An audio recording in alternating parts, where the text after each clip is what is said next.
A reading of a collection of lectures by Rudolf Steiner entitled Anthroposophy in Everyday Life. This is the second lecture given in Munich on January 11th, 1912, entitled Overcoming Nervousness.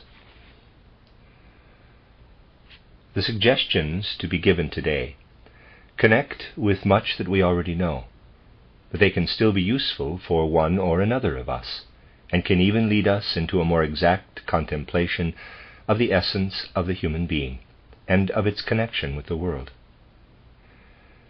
The anthroposophist can very often hear all kinds of things from non-anthroposophists, apart from the many rebuttals and objections against spiritual science lately mentioned in the public lectures.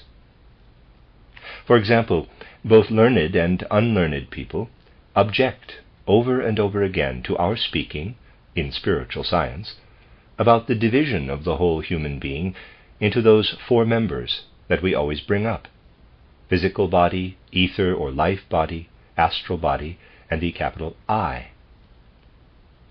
And then doubters can object, so to speak, well, maybe that's how it is for someone who has developed certain hidden forces of the soul. Maybe such a person can see this composition of the human being. But someone who doesn't see such things can have no reason to turn toward such a viewpoint. However, we must emphasize that if one is attentive to human life, this life, in a certain sense, can give corroborations of what spirit knowledge has to say. Further, if one applies what one can learn from spirit knowledge to one's life, then such an application proves extraordinarily useful. And one soon finds that this usefulness, I don't mean here usefulness in a low sense, but usefulness that is of use for life in the most beautiful sense, can gradually give us a kind of conviction, even if we do not want to enter into what clairvoyant perception offers. It is only too well known that in our time people complain often of what we can encompass with the much feared word nervousness. And we would not be surprised in the least if someone feels driven to say, in our time there is really no one left who is not nervous about something. How understandable this statement is in a certain way. Quite apart from the social relationships and conditions to which we can ascribe this or that cause for this nervousness, the nervous conditions, as we have characterized them, are there. They express themselves in life in the most varied ways. They express themselves, as we could perhaps say, in the lightest way, in the least uncomfortable way, when a person becomes what we would call a will-o'-the-wisp of the soul.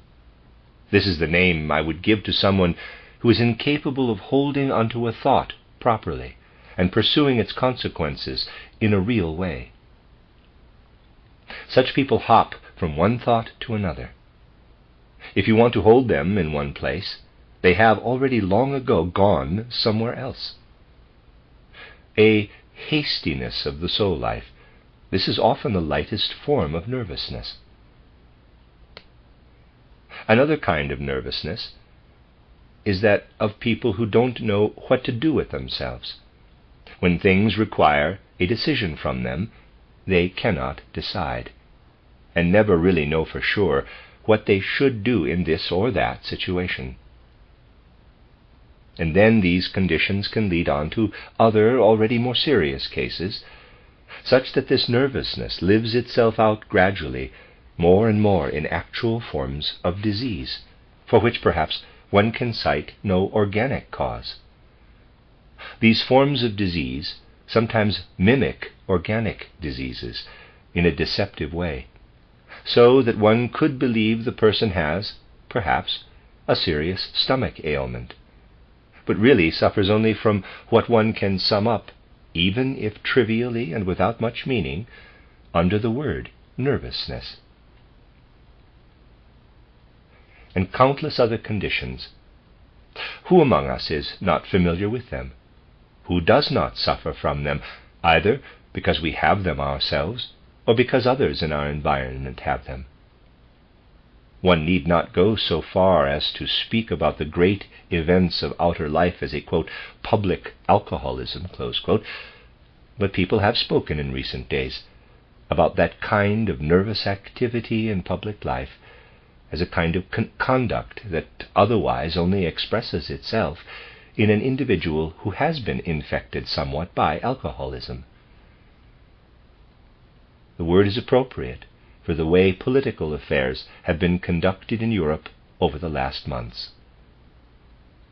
One also sees in outward life something about which one could say, here too, one notices not only that nervousness is present, but that people sense it in a certain connection as something quite unpleasant.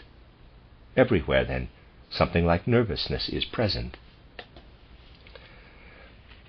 All this will, in the near future, grow worse and worse for people.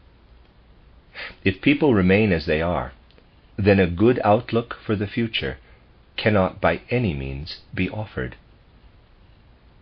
For there are harmful influences that affect our current life in a quite extraordinary way, and that carry over from one person to the other like an epidemic. Therefore people become a bit diseased in this direction. Not only the ones who have the illness, but also others who are perhaps only weak, but otherwise healthy, get it by a kind of infection. It is enormously harmful for our time that a great number of the people who arrive in prominent public positions study in the way that people study at present. There are actually whole branches of study in which one lives, let us say, the whole year at the university, doing things other than thinking through and studying through what the professors are saying. One goes into lectures now and then, but what one really wants to learn is acquired in a few weeks. That is to say, people cram. The bad part is the cramming.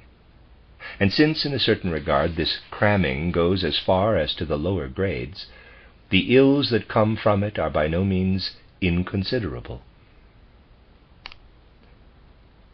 The essential part of this cramming is that there is no real connection of the soul interest,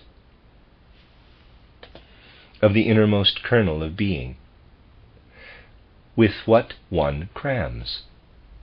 In the schools, the reigning opinion among the students is even, "Oh, if only I could now forget what I have just learned." So that vehement wanting to possess what one learns is not present. A slight chain of interest links the human soul kernel with what people take in. Now, people can be made fit in this way, in a certain regard, to take a hand in public life, because they crammed or learned the thing they wanted to learn. But since they are not inwardly connected with it, they are far away in the soul from what they are doing with their head.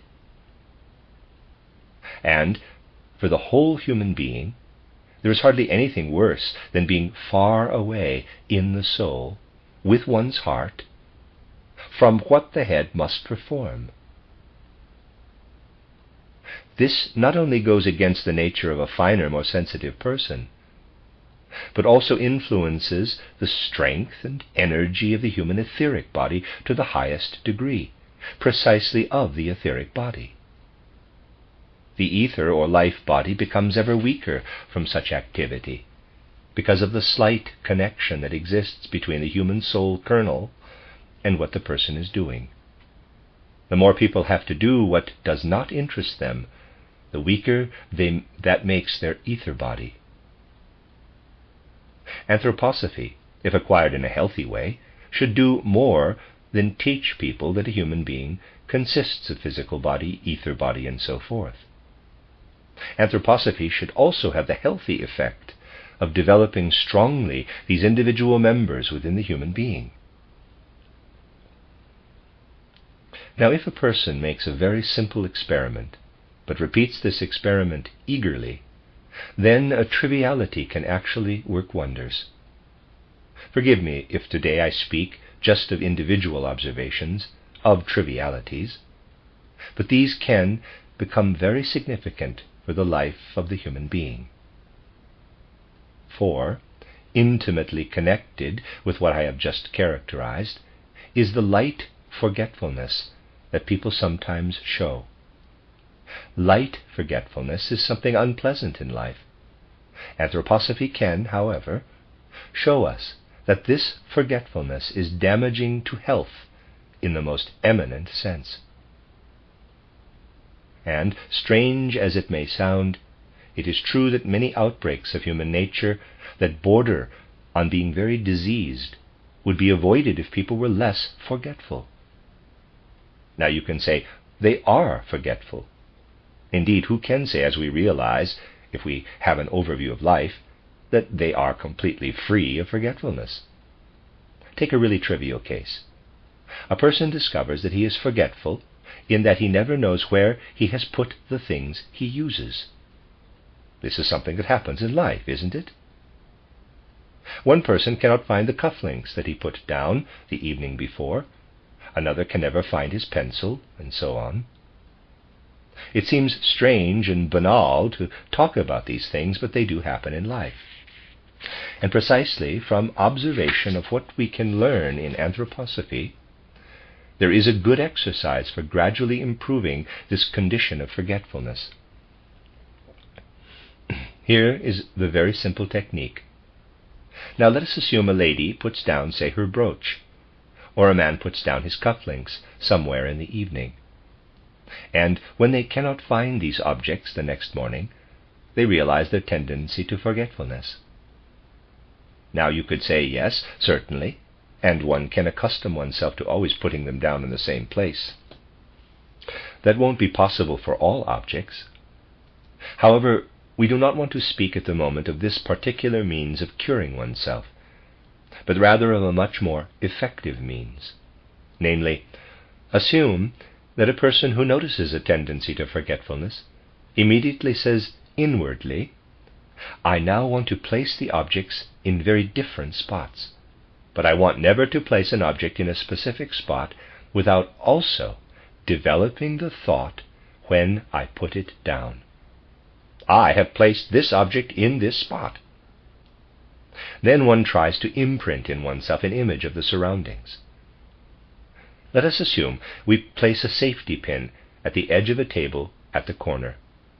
We lay it down with the thought, I am laying down this pin on this edge, and I imprint the right angle around it as a picture, such that the pin is surrounded on two sides by edges, and so on, and I go calmly away from the place. And I will see that even if it doesn't work out right away in every case, if I make this practice a rule, then my forgetfulness will fall away from me more and more. It depends on a very specific thought being formulated, namely the thought, I am laying the pin down there. I have brought my I into connection with what I am carrying out. And besides that, I have added something in the way of a picture. Pictoriality in thinking, what I myself am doing, and besides this pictorial mental imaging, I bring the fact into connection with the kernel of my essence. This bringing together with the soul's spiritual kernel of essence, as addressed with the little word I, along with pictoriality, can sharpen our memory quite fundamentally. In this way we have something useful for life, since we become less forgetful. Perhaps we would not make so much of it if that were all that could be achieved. But much more can be achieved in this way. Let us assume that it became a custom among people to evoke such thoughts when they lay down certain objects. Then this custom alone would evoke a strengthening of the human ether body. The human ether body is in fact more and more consolidated by doing this kind of thing. It becomes ever stronger and stronger. We have learned from anthroposophy that the ether or life body must be for us, in a certain sense, the bearer of the memory. If we do something that strengthens the powers of memory, then we can understand right away that such a strengthening of the powers of memory aids our ether body. As anthroposophists, we need not be so very surprised about it. But suppose you suggest to someone who not only is forgetful, but also shows certain conditions of nervousness, what has been described here. If the restless or nervous person does this, accompanies the placement of objects with such thoughts, then you will see that he or she not only becomes less forgetful, but also gradually, through the strengthening of the ether body, puts aside certain so-called nervous conditions. Then a proof will have been provided, through life, that what we say about the ether body is right.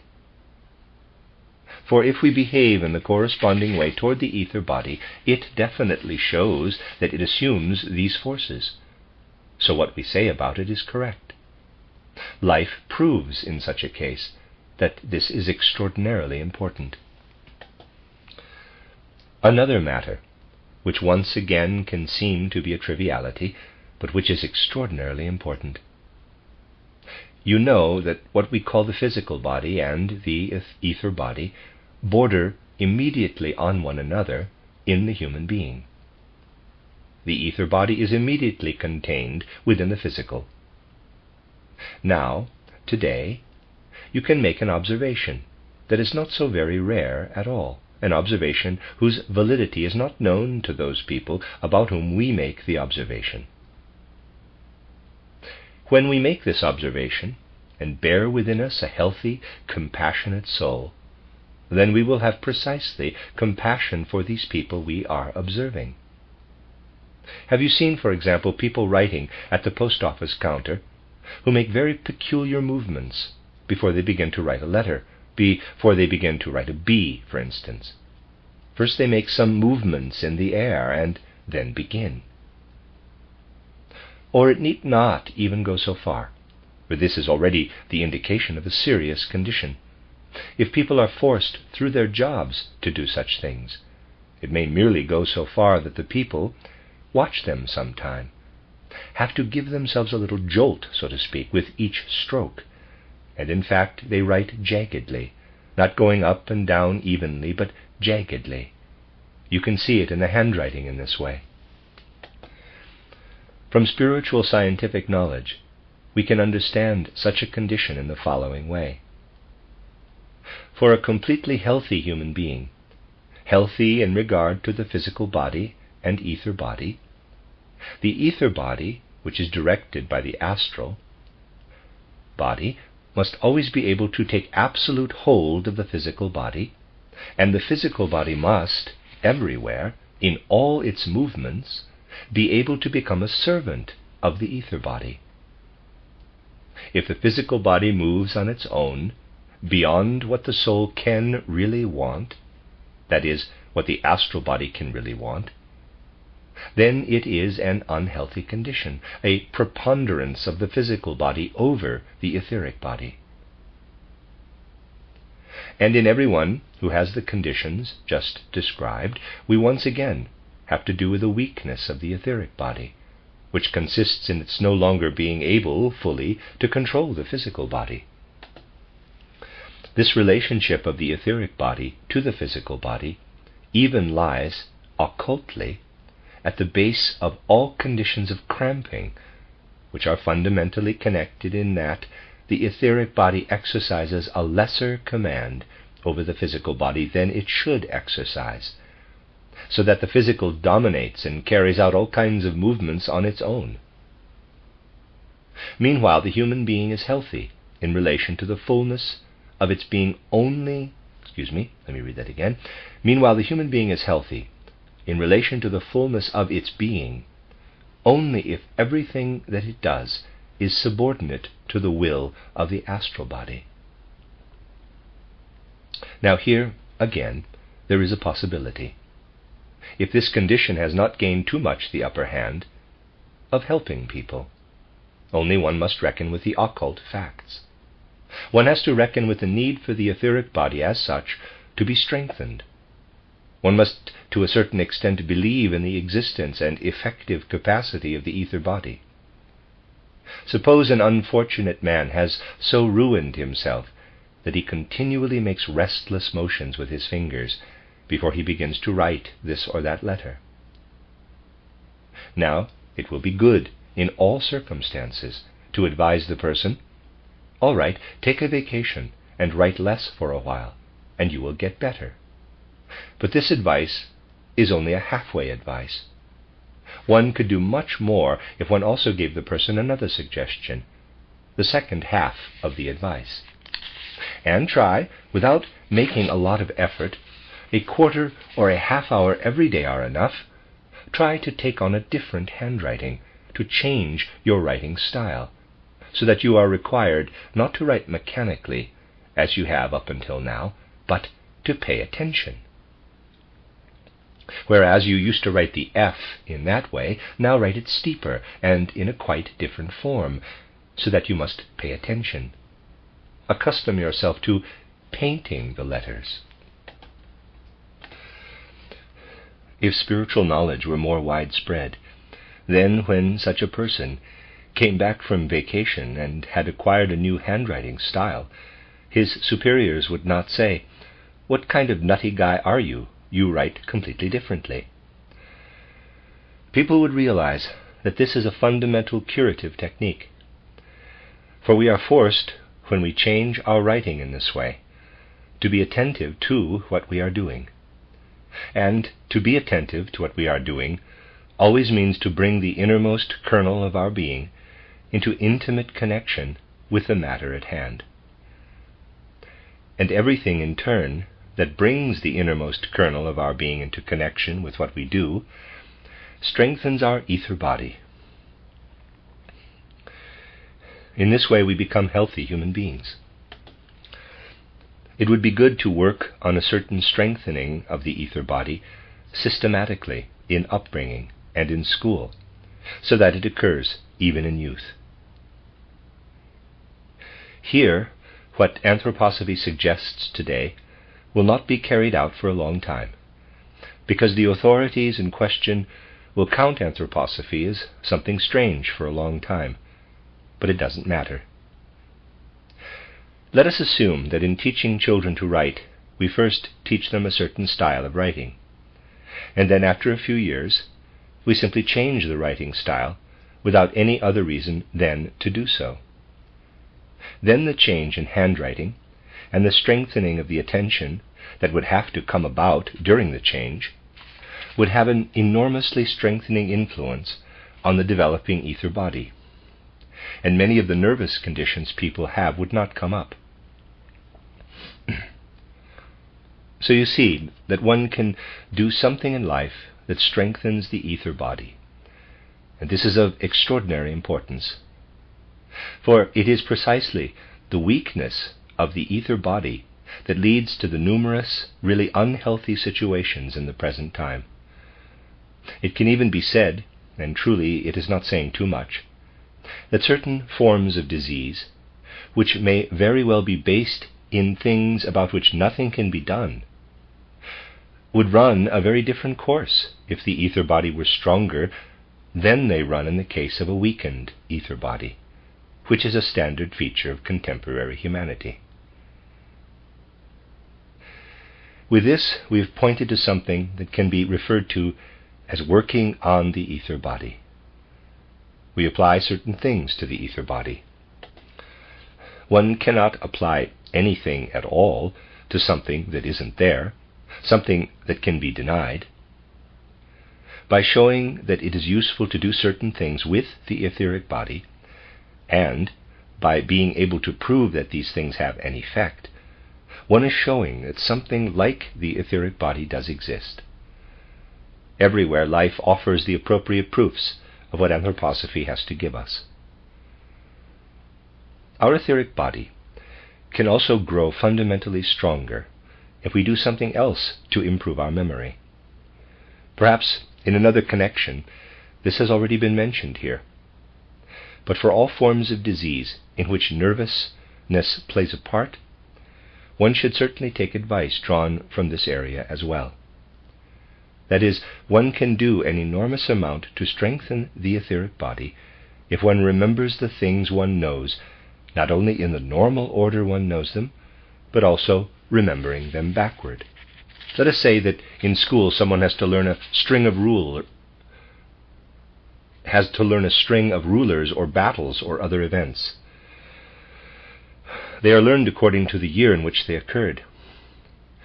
It is extraordinarily good not only to have them learned or to learn them oneself in the normal order, but also to learn the matter in the reverse order, running through everything for oneself from back to front. This is an extraordinarily important matter. For if we do something like this in a more comprehensive way, we contribute once again to an enormous strengthening of our etheric body. To think through whole dramas backward to the beginning, or stories we have read, these are things that are important to the highest degree for the consolidation of the etheric body. Now, you will be able to see that today people do not apply in life any of what we have just been discussing. In the contemporary restless racing of the day, we have very little chance to arrive at the inner peace that allows us to carry out such exercises. Normally, a working person is too tired by evening to think of any of the thoughts we have been discussing. But if spiritual science penetrates into people's hearts and souls, then they will realize that we could really do without an infinite amount of what goes on these days, and actually everyone can take the amount of time necessary for strengthening exercises of this kind. People would see very quickly, especially if they took pains with such things in the realm of education, that enormously favorable results are the consequences. Let us mention another triviality, which, to be sure, is not so very useful in later life, but if a person has not cultivated it in early youth, then it is good to practice it in later life. That is, to look again at certain things we accomplish, regardless of whether they leave a trace or not. This is relatively easy with regard to what we write. I am even convinced that many people could disabuse themselves of ugly handwriting if they tried, letter by letter, to look at what they have written, really to let their eyes pass again over what they have just written. This is possible to do quite well. But there is still another exercise that is very useful. That is, try to look at how we walk, how we move our hands, our head, how we laugh, and so forth. In short, if we try to give ourselves a pictorial account of our gestures, very few people, this is something you can realize if you observe life closely enough, know how they walk. Very few have an idea of how it looks to someone who notices this. But it is good to do some of that, to gain a mental picture of oneself. For if we apply this sort of thing in life, we will doubtlessly correct much of what we do. As indicated, it must not be pursued too far, or it contributes too much toward human vanity. But apart from that, it can have an enormously favorable effect on the consolidation of the etheric body, and also on the control of the etheric body by the astral body. And when we observe our gestures, when we look at what we do, when we have a mental image of our deeds, the control of the etheric body by the astral body grows ever stronger and stronger. That is, we arrive at the point where we can even, if necessary, suppress something we do. As things stand, people are less and less able to suppress something habitual at will, or to do something differently. But one of the greatest achievements of the human being is the ability to do what one does differently at times. We are not trying to establish a handwriting school here. These days people might want to learn to alter their handwriting only to use it dishonestly. But as long as one undertakes to be perfectly honorable about it, it is good for the consolidation of the etheric body to take on a different handwriting. And in general, it is good to acquire the ability to do things one has planned in a different way, not to be set on doing something only in one way. So we do not need to be fanatical advocates of equal facility with both hands, but if we nevertheless attempt in a moderate way to do certain tasks with the left hand, we need not force it beyond what we can really do. Then this favorably influences the control that our astral body should exercise over our etheric body.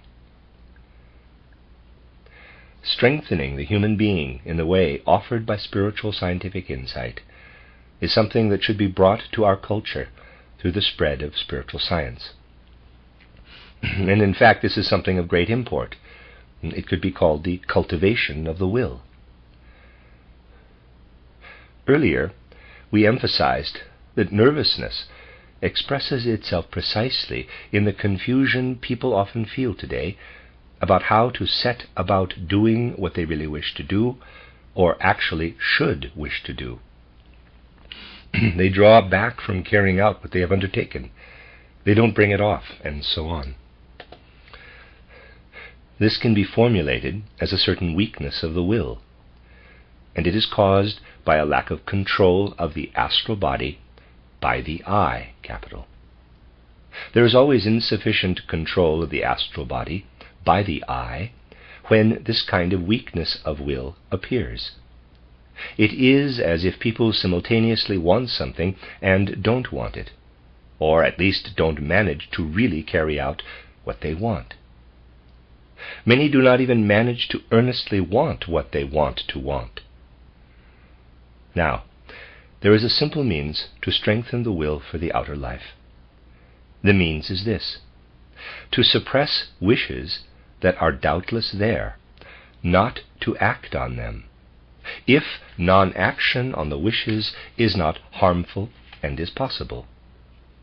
For if we examine ourselves in life, we find from morning to night countless things that we want, which it would be nice to have.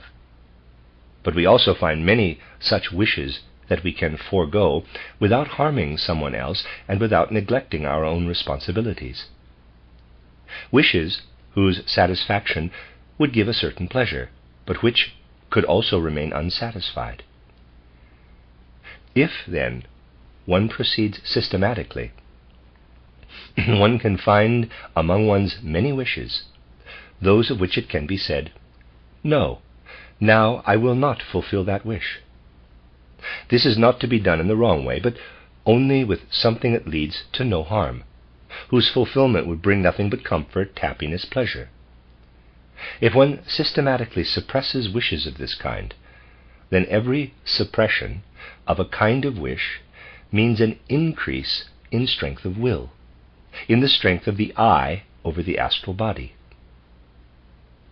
And if in later life we submit ourselves to such a procedure, then we will be able to make up in this regard for much that education currently neglects in many ways. Now, it is actually quite difficult to work effectively in this area, for one has to take into account that even if one, as a teacher, let's say, is in the position of being able to satisfy some emerging wish of a child or some young person, and refuses the wish, then not only a simple non-action may be set up, but also a kind of antipathy. But this can be harmful in a pedagogical sense, so that one could perhaps say, yes, it looks doubtful whether one should introduce into one's educational principles the non-fulfillment of wishes of the students. One stands here before a real dilemma. If a father wants to educate his son by saying as often as possible, "No, Carl, you can't have that," then he will more definitely evoke the boy's distaste for himself than he will achieve the good that is aimed at through non-fulfillment of wishes. The question arises, what is to be done? And one could simply not introduce such things at all. But there is a very simple way to introduce it. One refuses the wishes, not to the young person, but to oneself. but in such a way that the young person is aware that one has foregone this or that. Now, in the first 7 years of life, but even later as an after effect, a strong imitative drive is in effect, and we shall see, if we forego this or that in the presence of those we have to educate, that they imitate this. They see it as something worth striving for, and with this we will be doing something enormously significant. So we see that our thoughts need only be led and directed in the right way through what spiritual science can be for us. Then spiritual science will not be theory. It will become life wisdom, really something that supports us and carries us further in life. An important means of strengthening the control of our I over the astral body can be learned to a certain extent from the 2 public lectures that I held here. Footnote: the public lectures referred to were given on January 8th and 10th in Munich, titled Wie widerlegt man Theosophie? How does one refute Theosophy? And Wie begründet man Theosophy? How does one establish Theosophy? Neither of these lectures were fully transcribed. Therefore they are not included in the collected works. Parallel lectures were, however, given in Berlin and are reproduced in Ergebnisse der Geistesforschung, Results of Spiritual Research, GA 62. End of footnote. The special thing about these 2 lectures was that what could be said both for and against a thing was introduced. If you test how people position themselves in life in terms of their souls, you will see that generally when people have to act or think, they actually only say what can be said either for or against a thing. That is the norm. But there is nothing in life that cannot be handled in such a way that there is both a pro and a con. Nothing at all. There is a pro and a con for everything. And it is good if we accustom ourselves always to take into account not only the one, but also the other, not only the pro or the con, but also the pro and the con. Even for things that we then actually do, it is good to present to oneself why we would do better under certain circumstances not to do it, or simply, if it is better to do it, to make clear to oneself that there are also reasons against doing it. Vanity generally contradicts the notion that one should bring up the counter-arguments against what one does, since people want only too much to be purely good. A person can seem to offer proof of being a good person by saying, I only do what there are good reasons for. And it is uncomfortable to realize that there are also many objections for almost everything that one does in life. We are really, I say it because it is extraordinarily important for life, not at all as good as we think. But this generalization has little purpose. It only has a purpose if in the individual things one does, despite carrying them out, since life does demand them, one also considers what could lead us to forego them. What this achieves can be presented to our soul in the following simple way. You will certainly have already encountered people who are weak-willed in the sense that they would rather not decide anything for themselves, but always prefer that the other person make the decision for them, so that they only have to carry out what they are supposed to do. They dump the responsibility, so to speak, and prefer to ask what they are supposed to do, instead of finding the reason for this or that action by themselves. Now, I do not introduce this case in order to present it as important in itself, but to achieve something else. Let us take a person of this kind, who likes to ask others. Mind you, what I have said is something that can be easily objected to, as well as assented to. One can hardly utter anything in life that couldn't be refuted in some fashion. Let us take such a person, confronting 2 people who give advice on the same issue. One says yes, the other says don't do it. Then we will experience in life that one advisor wins out over the other advisor. The one who has a stronger influence on that person's will wins out over the other. What kind of phenomenon is this really? As insignificant as it seems, it is a highly significant phenomenon. If I stand before two people, one of whom says yes, the other no, and I carry out the yes, then that will works on in me. That strength of will has made itself felt in such a way that it empowered me to my action.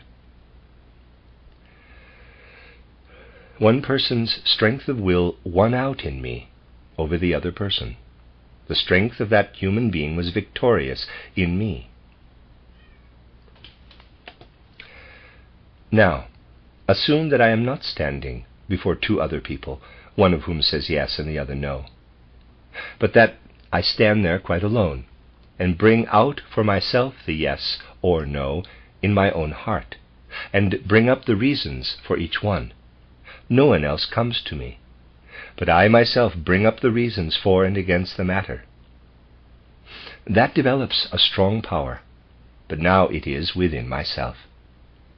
What earlier was exercised in me by the other person, I have now developed for myself as a strength within my soul. So, if I pose a choice to myself inwardly, I allow a strength to conquer a weakness. And this is enormously important, because this again strengthens the control of the I over the astral body tremendously. Now, we should not regard this as something unpleasant. To really honestly test the pros and cons in every individual case wherever possible.